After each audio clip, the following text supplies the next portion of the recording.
పొద్దున్నే దేవతలా కనిపించి నేను చూస్తుంటే నేను పసివాడిగా ఉన్నప్పుడు నా నిద్ర లేపే మా అమ్మ గుర్తుకొస్తుంది.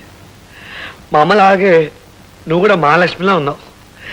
కాకపోతే ఒకటే తేడా, మా అమ్మ నన్ను తట్టి నిద్ర లేపేది, నువ్వు నన్ను ముట్టుకోకుండానే నిద్ర లేపుతున్నావు. అవును, ముట్టుకోకుండానే నిద్ర లేపటం ఎక్కడ నేర్చుకున్నావు నువ్వు?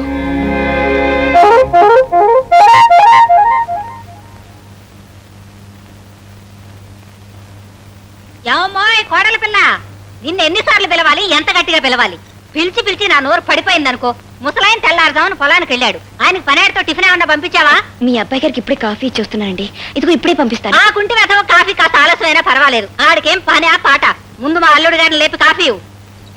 ఇదిగో అమ్మాయిని లేపావు, దానికి పొద్దున్నే లేపితే కోపం వస్తుంది. వెళ్ళా. అలాగేనండి. అర్రే అన్ని నా పోలికలేనేవి. రామారా, రోజు పని మనిషి చేత్తో కాఫీ అందుకుని కర్మ కర్మ అని తిట్టుకుంటూ తాగేవాళ్ళం.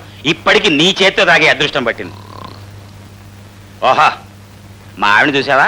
గౌడికి ఎదురే ఎలా పడుకుని నిద్రపోతుందో. రోజులో ఎక్కువసేపు గురక పెట్టి నిద్రపోవటమే దాని జీవిత ధ్యేయం. ఇదిగో, మా పెళ్ళైన మొదటి రోజున పాల గ్లాస్ పట్టుకుని నా గదిలోకి వచ్చింది. గ్లాస్ నా చేతికిచ్చి టపీమని కాలమే పడింది. నేను ఇంకా ఆశీర్వాదం కోసమేమో అనుకున్నాను. చూస్తే గురక పెట్టి నిద్రపోతోంది. సరే, పొద్దున్నే లేపి ఆ తెచ్చిన పాలు దాని చేతే తాగించాను. తాగింది, మళ్ళీ పడుకుంది. నీకో విషయం చెప్పనా? మీ ఆడవాళ్ళకి నెలలు నిండాక నెప్పులు వస్తాయి కదా, దీనికి అసలు నెప్పులే రాలేదు, నిద్దట్లోనే ప్రసవించింది. టోటల్గా నేను నీకు చెప్పదలుచుకుంది ఏంటంటే, ఇక్కడ మనం ఏం చేసుకున్నా కూడా దానికి తెలియదు.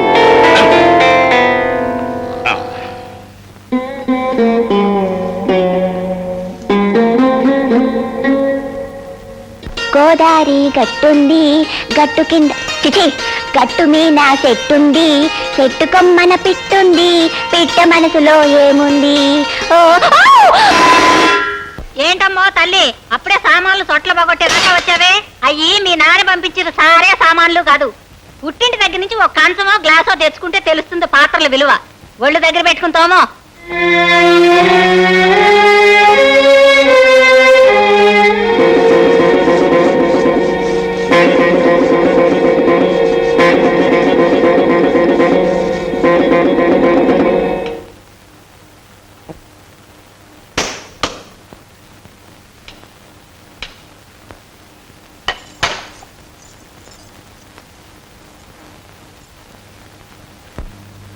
ఏమిటి నాన్న అలా ఉన్నావు? ఏం జరిగింది? పవిత్ర నాకేమవుతుంది? అదేమిటి బాబు అలా అడుగుతున్నావు? ముందు నాకు సమాధానం చెప్పు. పవిత్ర నాకేమవుతుంది? నీ భార్య బాబు. అది సరే, ఈ ఇంటికి ఏమవుతుంది? కోడలు బాబు. అంతేగాని పనులు చేసే మనిషి మాటలు పడే పశువు కాదు కదా. ఏమిటి నాన్న, ఏమైంది? ఈ ఇంట్లో ఏమైందో ఏమవుతుందో కాస్త మనసున్న మనుషులకు తెలుస్తుంది. మీకు అందరికీ ఎలా తెలుస్తుంది? అవిటి వాడిని చేసుకున్న పాపానికి ఆవిడ అంత హీనంగా చూడాలా? లేనింటోంచి వచ్చింది కదా అని ఆమె నానా కష్టాలు పెట్టాలా? ప్రతివాడు అనే మాటలు పడుతూ ప్రతివాడు చెప్పే పనులు చేస్తూ నోరు మూసుకుని పడి ఉండాలా? ఏమిటి చంద్రయ్య, ఏం జరిగిందో సరిగా చెప్పు నాన్న. ఏం జరిగిందా? కట్నం తేలేదని అటక మీద సామాన్ అంతా దింపి ఆవిడ ముందు పడేసి టామ్ అంటాం, తెప్పి పడవటం, ఇదంతా తప్పు కదా? ఏ 10 మనుషులంతా చచ్చారా? సరే, ఇదంతా ఆవిడని అవమానించడానికే చేశారనుకుందాం. నీ అల్లుడి గారికే మా రోగం వచ్చింది. ఆయన మహారాజు కొడుక జమీందారు గారు మనవట. సంతలో పీచు మిఠాయిలు అమ్ముకునేవాడు నాటకం వాడి ఇంటికి అల్లుడు అయ్యాడు. బావ కదా అని ఊరుకున్నాను, లేకపోతే జాతకం బయట పెట్టేవాడిని. అలాంటి సన్నాసికి నా భార్య వేడి నీళ్ళు కాచేవాళ్ళా? ఏ తన మొగుడికి కావాల్సిన ఏమిటో నీ కూతురు చూసుకోలేదా? పైగా ఆవిడ గారు భార్య పొద్దుట నిద్రలు వస్తే నా భార్య కాఫీ పిల్లలు అందించాలా?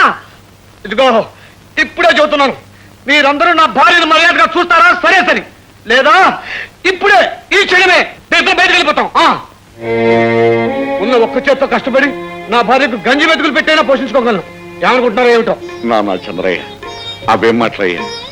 కొత్తగా ఇంటికి వచ్చిన పిల్ల కదా, పనులు అలవాటు అవుతాయని మీ పిన్నం వాళ్ళే చెప్పుండొచ్చు. ఇంతలోనే అంత కోపం అయితే ఎలాగయ్యా? రేపటి నుంచి చూడు, ఈ ఇంట్లో అందరూ ఆ అమ్మాయిని ఎలా గౌరవిస్తారో నీకే తెలుస్తుంది. ఇంతకీ నువ్వు ఫోన్ చేసావా నాన్న? నా తిండి గురించి ఇంట్లో ఎవరన్నా పట్టించుకుంటున్నారా ఏమిటి? నేను బతుకున్నానో చచ్చాను కూడా ఎవరికి అక్కర్లేదు. చంద్రయ్య, దుర్గా,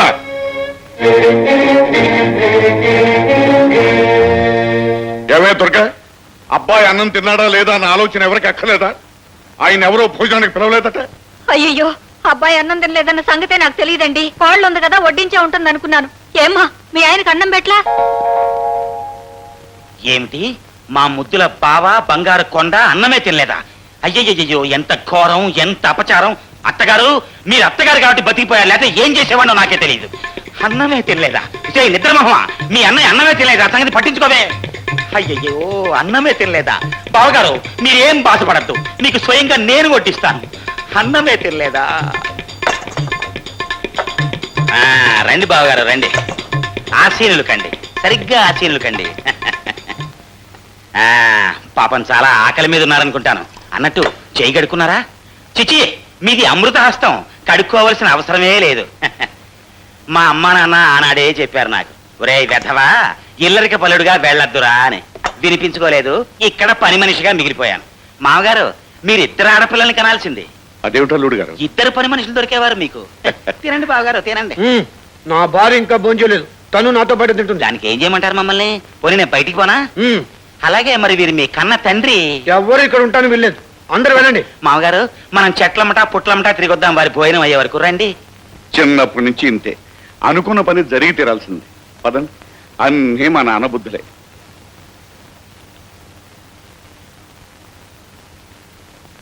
పవిత్ర ఇలా రా. రమ్మంటుంటే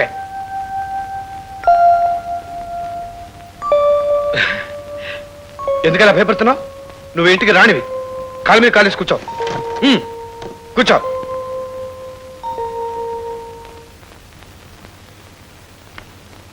నీకు రహస్యం చెప్పనా? నాకు అసలు ఆకలే లేదు. ఎందుకలా చెప్పాను ఆశ్చర్యపోతున్నావా? ఊరికే ఊరికే అలా చెప్పాను. నువ్వంటే నాకు ఎంత ఇష్టమో వాళ్ళకి తెలియాలని అలా బెదిరించేశాను. కానీ నేనంటే నీకు ఎంత ఇష్టమో నాకు తెలియాలి కదా. నేను మనసులో ఒకటి అనుకున్నాను, ఆ పని నువ్వు చేసి చూపించాలి.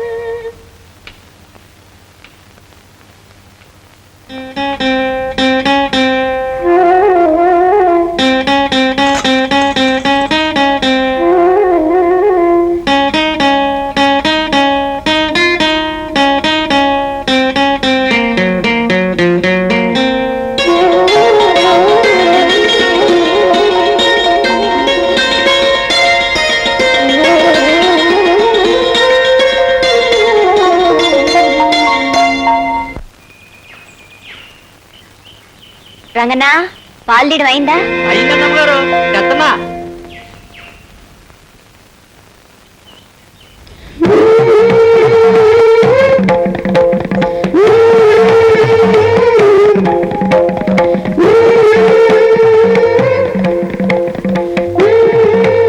బాగున్నావా?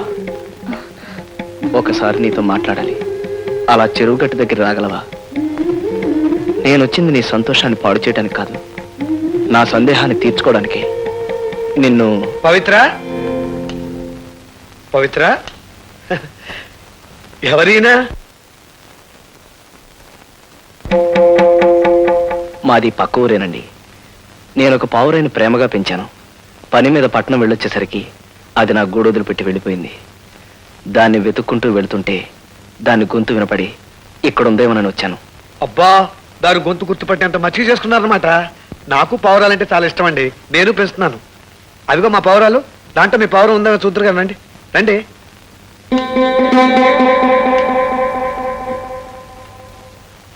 ఇవిగోనండి, నేను తెచ్చుకున్నవి, కొనుక్కున్నవి, పెంచుకున్నవి. ఇందులో మీ పావురం ఉందేమో చూడండి. ఉందండి. ఉంటే అదేదో చెప్పండి, వెంటనే ఇచ్చేస్తాను. దానికోసం శ్రమపడి ఇంత దూరం వచ్చారంటే అదంటే మీకు ఎంత ఇష్టమో తెలుస్తుంది. కానీ దానికి మాత్రం నా మీద ప్రేమ ఇష్టం లేవనిపిస్తుంది. అది మీకెలా తెలుసు? నిజంగా నేనంటే ఇష్టమే ఉంటే నన్ను చూడగానే సంతోషపడేది. బహుశా దానికి ప్రేమ అనురాగం కంటే అంతస్తే ముఖ్యం అనుకుంటాను. దాన్ని మీ దగ్గరే ఉండనివ్వండి. పోనీ అందులో మీ పావురం ఏదో చెప్పండి. ఎందుకులేండి, విశ్వాసం లేని ఆ పావురం మీద మీకు అయిష్టత ఏర్పడచ్చు. దాంతో మీరు దాన్ని సరిగ్గా చూడకపోవచ్చు. అది ఎక్కడున్నా సుఖంగా ఉండమే నాకు కావాల్సింది. వస్తానండి. పాపం, ఎవరో మంచివాళ్ళ ఉన్నాడు.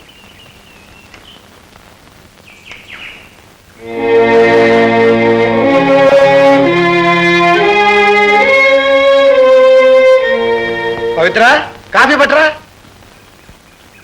పురానికి చెందిన శ్రీ చంద్రయ్య గారి